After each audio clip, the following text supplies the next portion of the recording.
Welcome to Nomad Life Success. I'm Aria Reyes. You land, laptop bag on your shoulder, investor call in 6 hours, and your head already feels like molasses. Light will help, but there's a deeper engine failing. The liver and muscle clocks are out of sync with your brain, and that metabolic misalignment is the thing most travel guides ignore. Right. That image lands. If your peripheral tissues haven't shifted, your runtime is still on the old time zone.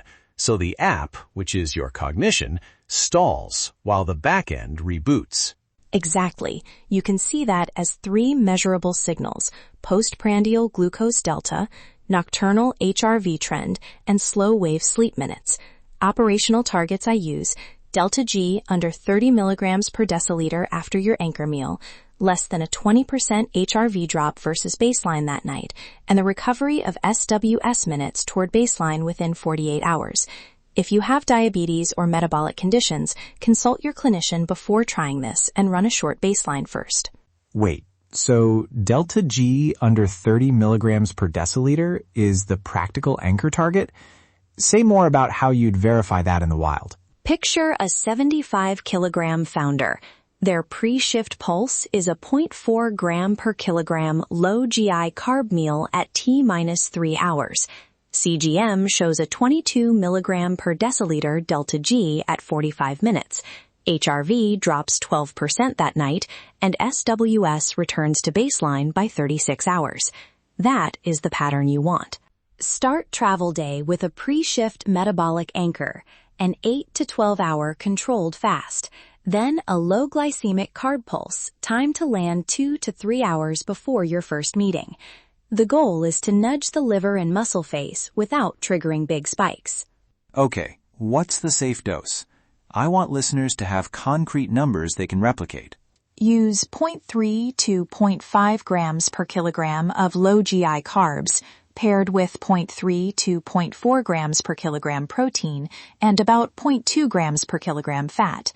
That mix blunts the spike and keeps delta G under that 30 milligrams per deciliter threshold for most metabolically healthy people. If your CGM shows reactive dips after similar meals, reduce carbs or increase protein and fat. Never pursue an anchor that drives you below 70 milligrams per deciliter. Stop and consult care if you see that. Noted.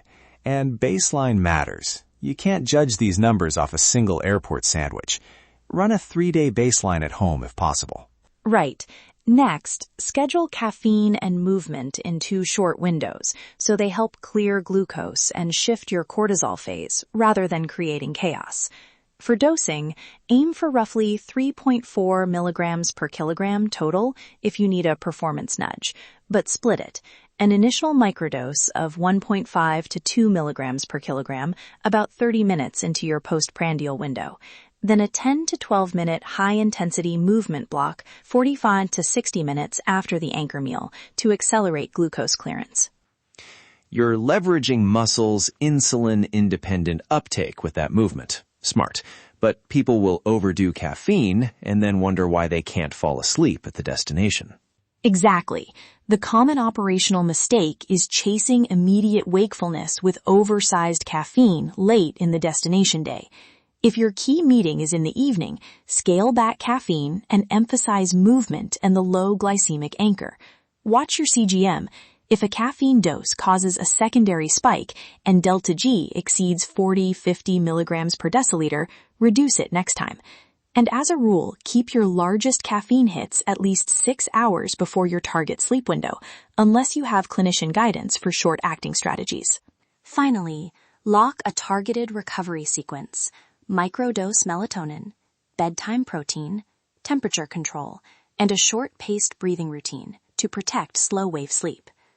I use 0.25 to 0.5 milligrams melatonin 30 to 60 minutes before bedtime, 20 to 30 grams of protein pre-bed, and a 5-minute 6 breaths per minute cadence right before lights out. Microdoses reduce grogginess complaints. Good guidance. Also remind people to check drug interactions if they're on other meds. Good point. If you're on antidepressants, beta blockers, or other interacting meds, consult your clinician. One practical success signal, a flattened first night delta G curve, HRV moving back toward baseline by about 10 to 20% faster the following night, and SWS minutes recovering within 48 hours. What I pack in my travel kit: a CGM patch with adhesive extenders, an HRV wearable, a precision travel scale to dose carbs and protein, a programmable kettle for correct brew temperature, and a compact food kit with low GI meals and travel-safe protein portions. Build the kit once and you eliminate decision friction on the road. Structure first, freedom second. That kit also helps if you need to document readiness for compliance or visa health checks. Systems reduce variability. Data tracking checklist for a 48-hour trial, continuous time-stamped glucose, nightly HRV trend, sleep staging focusing on SWS minutes, subjective focus scores before key meetings, and a concise food/activity log with timestamps. Common mistake: logging meals without exact timestamps or forgetting to note caffeine milligrams.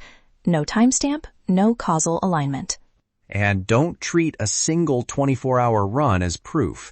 Run a short baseline over 3 normal days when you can, so anomalies don't masquerade as trends. Immediate action. Tonight, pre-pack or order your travel kit, and if possible, set a 3-day home baseline. If you can't, collect at least 1 day of baseline CGM and HRV, then run the 48-hour trial on your next travel day using the checklist. If your CGM shows frequent dips below 70 milligrams per deciliter or sustained highs above 250 milligrams per deciliter, stop and consult your clinician.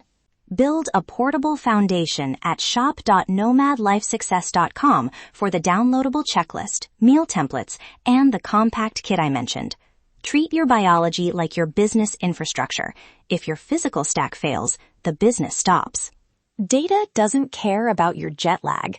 Run the numbers, iterate, and let the curves guide your scheduling. That is your high-performance blueprint for today.